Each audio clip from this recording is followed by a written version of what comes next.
Hello and welcome back finally to another Sky Fantasy Football Game Week preview. It has been a good few weeks before the last one, and if you've been keeping up on Twitter and stuff, you'll know exactly why. I've had a couple of uni things that I've needed to get sorted before being able to properly come back to this. Obviously, after the overhaul was done, there's not really much need for like these kind of videos like a week after the overhaul when no one's really making any moves. It's just really setting your captains and leaving it. But now we're coming into February, and again, if you were in with the overhaul videos, you'll know that February is probably going to be a very popular month for transfers. We do have a lot of players coming back from international tournaments, a lot of players coming back from injury as well, and it looks like it's going to be a pretty busy month. We are starting off with the average remaining transfers, which has kind of went up the past couple of weeks. We are up to now 18 in the top 1,000 and 19 in the top 5,000. So you can see just below me, you'll see my rank and stuff right now. So the first team is starting to do quite well. We're up to 6,000. I think that's 2,000 places gained since the overhaul, so I'm quite happy with that. And in terms of breaking into the top 5k, we're still on 29 odd transfers. And obviously that's 10 more than the average. So it does look like it's going quite well for me. Game week points, I think in total, obviously it was only really a half game week, so I was sitting about 120 points in total between the two game weeks, and then the weekly rank does look about average anyway. So we will look at my team later on, but let's jump into the popular transfers in and out so far. So looking at our popular transfers in and out for the past week, we're looking at again, not really too many moves being made. You can see by the percentages kind of where we're at with the amount of transfers, and with it being under 1%, really not too many people are making moves right now, which is understandable. Again, we've all set our teams up like a week or two ago for the next few weeks. I don't really think many people are going to be making transfers. I did put a poll out on Twitter just to see how many transfers, like a rough guide that people had used. This was about a week ago. The poll lasted for about 3 days. And we had 63% of people saying they hadn't used a transfer yet, which again is understandable. I think the one transfer, like myself and my second team, I put Jared Bowen in when he was in the starting 11 last week. So I'd imagine that's the move that a lot of people have kind of made one of, especially with the Burnley and Luton game as well. Also makes sense for those that had one of those players to then move on from them. So not really anyone has made two transfers yet, only 4% of the total 450 votes. So really it's looking like everyone's only made one or two, 0 or 1 transfers. So it explains the percentages being quite low. Kevin De Bruyne is the number 1 transfer, and understandably he is back from injury. He is normally one of the best players in the game when he does play. Personally, I think I'd hold off on him right now. I do think his minutes are going to be managed. I don't think he's going to be playing 90 minutes every game. And even with a team like Burnley, if City go 2 or 3 up by half time, he probably comes off really early anyway. So for me, I think I'd just give it a couple more weeks. Again, I think there's a lot more higher priority transfers to use with Salah, with Haaland, with maybe Maddison and Son coming back soon. I think I'd definitely prioritise them over De Bruyne. João Pedro as well, in fantastic form right now, mainly in the Cup, which is unfortunate. He seems to be getting 2 or 3 goals in the Cup every game. But again, it explains why he's up there. He definitely looks fantastic. And for some Brighton captaincies upcoming as well. Pascal Gross the same, probably the best Brighton asset to own right now with the amount of avenues to points that he's got with the tiers, with the assists, with the goals as well. Jared Bowen, again, popular transfer in, as we saw the lineups for the West Ham game. Makes sense why he's in there. I think a lot of people would have brought him in because he does have some captaincies coming up soon. Diogo Jota, again, probably the talisman for Liverpool right now, looking like the best attacker to have, and with Salah out, it makes sense as well. Transfers out, Declan Rice, I'm quite surprised to see as the number 1 transfer out. I'm not really too sure why. I don't think he's picked up an injury unless I've missed something, but it just seems to be someone that they've taken out. I don't know if it's maybe like people are just seeing it as their least important player in their 11 and they're coming out for the likes of De Bruyne and stuff like that. I'm not really too sure. Salah and Son, I'd imagine that's just players that don't really play the game as much and didn't do an overhaul and kind of just forgot about it and then had to take them out. And then Watkins and Solanke. Again, interesting, but there is a lot of good strikers right now. The transfer I imagine that they're making there is Watkins or Solanke to João Pedro, but I think for now both of those guys I would probably be keeping. I don't see why. I don't see any reason why you'd be wanting to take them out right now. I think in a couple of weeks' time it definitely makes more sense, but 1 or 2 weeks after the overhaul, I don't really know what's going on there. Looking at our captaincies for this week, it does look like a pretty straightforward week. Obviously, it's midweek fixtures this week with Tuesday games, Wednesday games and Thursday games, which is why the preview is coming out today and not a Tuesday. Again, it does look like a decent option to go for some differential captaincies if they are available. I think Saka is going to be the most captained player on Tuesday. I think everyone that's got Saka, at least the engaged players that I know of, have Saka in to captain him the first 2 games that you've got for him and then transfer him out, which will be this week. I think we will see a few transfers out for Saka this week. I've also got João Pedro in the back there because I think he could be a very, very nice differential captain. Obviously, when we were looking at the percentages on last week's stream, he was only 11% owned in the top 1,000. So again, you're looking at 1 in 10 people in the top 1,000 that own João Pedro, and I think if you're going to captain him, definitely could be a very good option. I'm very tempted to do it in my second team. I think I probably will, to be honest, as I don't have Saka in any of those teams. Another option, you could go with Saliba. Obviously, Forest at home are a pretty decent team. I don't think Saliba is the most standout captaincy option there.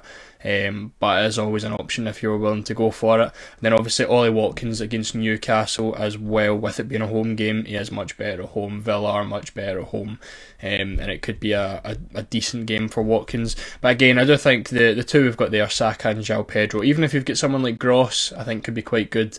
Dunk, Estepinian maybe. I'm not really too convinced on the Brighton clean sheet with it being an away game. I don't know. Luton could easily score in that game, I think. So I think I'd be avoiding the Brighton defenders for captaincy at least anyway. And then I'd look probably at least towards the two we've got there or Pascal Gross. Wednesday, obviously we get to see the lineups for every game, which is good news because Egypt did get knocked out of AFCON yesterday, which means Salah is officially back, but he did obviously pick up that injury. He's not due back till mid-February, so it's good to know that we do see the lineups just in case he is back. I doubt it. He's probably going to miss another game or 2 before he is actually back, but we also get to see the lineups for Man City, in which case Haaland might be available, and I definitely I'd be bringing Haaland straight in, even if he does get subbed early. I think he's got a very, very high potential of scoring against Burnley at home. So see the lineups. If Haaland's playing, I would be transferring him in. If he isn't playing, I think Foden could be a good backup option. Other than that, I don't really know where else you can go. I think most of us have Rodri, so he's probably just the backup option, the backup of the backup for most people. So at least I would be captaining a City player anyways. I think most people should at least have one. But I think Haaland would be the best option, of course, if he's playing. Foden is a decent backup. And then for Thursday's games, we do have Jared Bowen, who is officially back from his very, very short-term injury, which we expected to be a lot longer, but I think he is the standout captaincy option there. However, it is worth noting that West Ham barely have any players available. I think a lot of their attacking players are out right now, whether it's international duty or just injured. So they could underperform, but I do think Bowen is the standout pick there. I've also got Solanke in the back, who most people are probably going to have as their captain, because there's really not many good other options. I think maybe a few people could have Cunha. I'd probably prefer to go for a captaincy in the earlier game though. I think Man United are very hit and miss. I don't think anyone's going to have a Man United player anyway, but I'd be going for Bowen or Solanke, whichever one you prefer. I've went for Bowen as the main captain because he is playing the home fixture, but I think Solanke does more than enough. I'm going to have Solanke in my main team as the captaincy there, but I think that's a pretty straightforward option. Next up, we're looking at a couple of transfers that you might want to be looking at this week. Kind of switch the graphic up a bit just with ins and outs. Outs, we've got Saka, who I do think is definitely one that has to come out this week. I think with A lot of 3-for-1s, a lot of 4-for-1s after the game tomorrow night.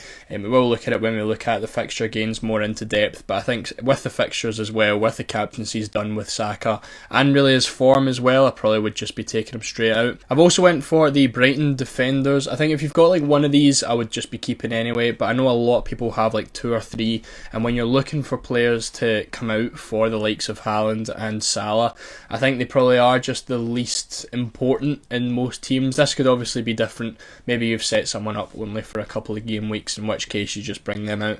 But I think if most people that have set their team up for the long term, I think if you've got like 2 Brighton, it's probably going to be the least important. So for me, my team, I'm maybe looking at taking out Estepinian. This is obviously if Salah's fit or Haaland's fit. They'll probably be the ones that come out. Obviously, if they're not fit, you're not going to be bringing them in, but it just makes sense to do so if they are. I think even if Salah's fit, I might be looking at, this is like from my perspective, obviously a lot of people are going to have other plans and other teams that are going to be different to mine. I think even if Salah's fit, I might look at waiting a week or 2 for him. Again, I'll look more into this when I go into my team. In terms of players to wait for, I think Maddison and De Bruyne are there. I did speak about De Bruyne briefly earlier. I think his minutes are still going to be managed. With Haaland back, of course, he might do a lot better. But I don't know. It's a difficult one with De Bruyne. I think you give it a couple of weeks' time. He is just back from a long-term injury. Don't really know what's going to happen, and it is Pep. We know what he can be like with his rotations, and Champions League is coming up next month. So I think he will be managed quite a bit. So I think I'd rather just wait on him. In terms of getting bonus as well, if you're hoping for like passes from De Bruyne, if he's going to be subbed off early, he's very unlikely to be getting that.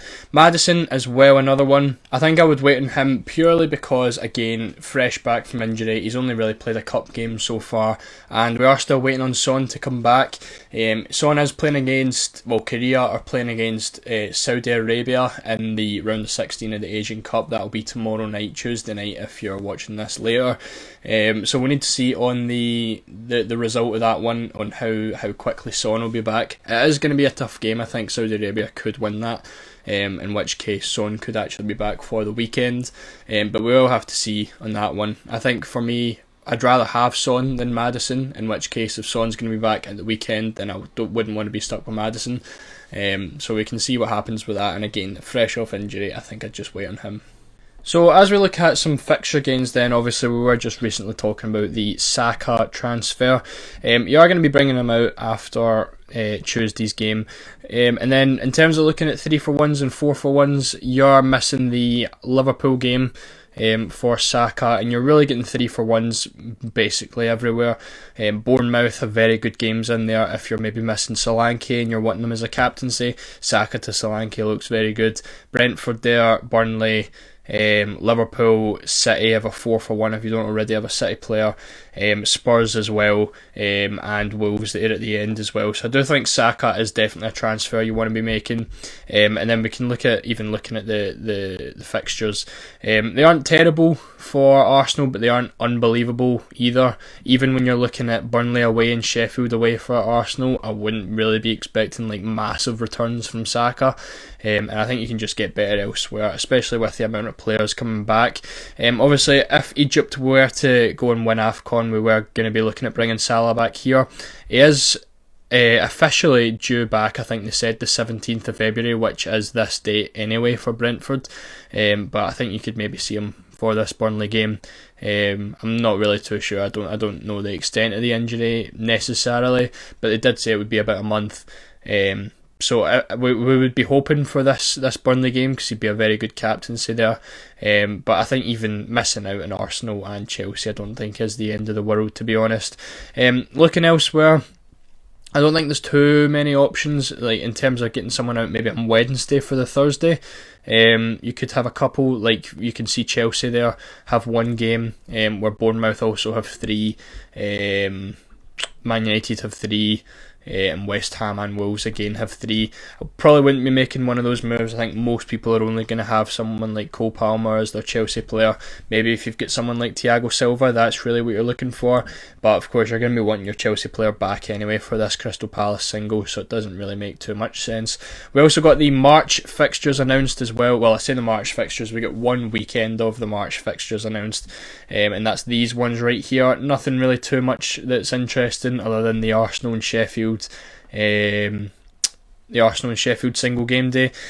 So if you're someone that doesn't have someone like if you don't have Saliba, you might be looking at keeping Saka through this period all the way through for that captaincy. I think most of us though have Saliba, in which case I'd just be getting rid of Saka anyway and captaining Saliba on this day. Other than that, again, not really too much going on. I think in terms of looking at the 3-for-1s, you can see as well with the Tuesday game, it just makes sense moving on to someone like Haaland if he's available, because you are getting the 3-for-1 and you're getting Haaland back in your team, similar to Salah if he miraculously comes back for this Chelsea game as well. But no, it's not only Arsenal that have the 3-for-1s. You can see it with Villa as well. If you're maybe looking to get rid of Watkins is someone that I was personally looking at maybe getting rid of. I went without him in my second team. My first team I went with him just in case, but I don't really think he is performing as well as you would hope for him to be. But again, he does have Fulham, Nottingham Forest and Luton coming up, so it would be very, very difficult to be taking him out at this stage, I think. Other teams, Crystal Palace, don't think anyone's going to have a Crystal Palace player. And that's really it. So the main transfer this week is going to be Saka. And again, I did mention about sacrificing one of the Brighton defenders or just one of the Brighton players for whoever comes back whenever they do. And finally, as we look into my teams then, again, no transfers in this main team as we make our way up to 6k in rank. And again, I think with the possible Haaland return this week, I'm prepared to get rid of one of my Brighton defenders. I'm pretty happy with everyone else, and the likes of Trippier, who's moved to Bayern, or the rumoured move to Bayern is now off, so that's okay. But I do want to keep Trippier for these games. That is why I started with him. So if Haaland's back this week, I don't think I'd get rid of him. I think I probably would get rid of Dunk, purely because one, he's more expensive than Estepinian, and it allows, I can show that right now. If I was to move if I was to move Dunk onto Haaland, it leaves me with 3.7 mil in the bank, which is the perfect amount to do Solanke to Salah, and then I have nothing left. So moving Dunk on makes the most sense for me, I think. Plus Estepinian can obviously pull out with like a 20 pointer at some point as well, and he is picking up passes the same as Dunk does anyway. Obviously Dunk is more nailed, and Estepinian actually picked up like 67 passes, and then they found like 3 more for him the day after. So Dunk's obviously going to get past tier 2 every single week. Estepinian isn't going to get that, but you do get the added bonus of picking up a lot more attacking returns. So I don't really mind keeping him in my team. In terms of captaincies this week, again, I was quite upset because I didn't captain Pickford 2 weeks ago. I did mention it on stream that I was going to do it, and then I didn't do it. Pickford picked up an 11 pointer, and then Watkins only got 1, which was quite unfortunate. That was for this Sunday, which we were talking about on the overhaul videos, being a very difficult day for captaincy. Unfortunately, I went with the crowd. Should have went for the differential in Pickford, and I didn't. And obviously missed out on an extra 9 points there. But anyway, captaincies for this week, it probably is going to be maybe Estepinian or Gross for me. I don't really think there's too many obvious picks again. I don't think I'd go for Pickford in an away game similar to Saliba. Dunk as well. Estepinian, I could be tempted. Again, I don't think I'd be picking Trippier in an away game. So it'd probably be between these 3 for me. And I'm going to stick it on Estepinian for now, I think. It seems like a good move. I think he's much more explosive than Gross is, I think, at this point, and he is obviously in some very good form.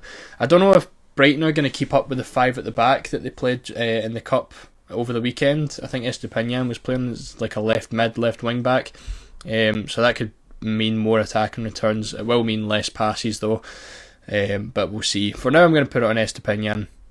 For this day, I'm going to put on Rodri or Haaland again if he comes back, and then I've only got Solanke for Thursday. Second team, again, we're still punting a lot more in this team. We've got the likes of Garnacho in here, João Pedro and Foden, who I think could be very nice captains this week. So Tuesday we're going to go with João Pedro. Again, I think he's a pretty standout option for me. Wednesday, I'm going to stick it on Foden for now. Again, if Haaland comes back, he'll probably come in for Garnacho. That Garnacho was just kind of here as a punt for a couple of weeks, and then I'm going to have it on Bowen for Thursday as well. 3 players playing on Thursday. Maybe I won't take out Garnacho then if he is playing on Thursday. I don't know. I need to have a look at this. I'm not really as bothered about this team now that the differentials haven't really paid off too much. I'm now sitting 12k in this team, which isn't ideal. So I'm just going to keep throwing punts out, I think, in this team and see how things go. But that is it, I think, for this video. Again, we will be back to this weekly, at least while games are going on. I don't know when the next break is. That's going to be 26, 27, 28, 29. So we do have game weeks every single week for the next couple of weeks, so we will be back to regular game week previews and videos as well. If you came to last week's stream, you'll know there wasn't a video last week, and we done a kind of last minute stream just to go over a couple of things, nothing really in depth or anything like that. So we are going to be back to regular videos, so if you do enjoy, make sure to leave a like, and if you're new here, make sure to subscribe as well. Good luck for game week 25, and I'll see you all in the next video.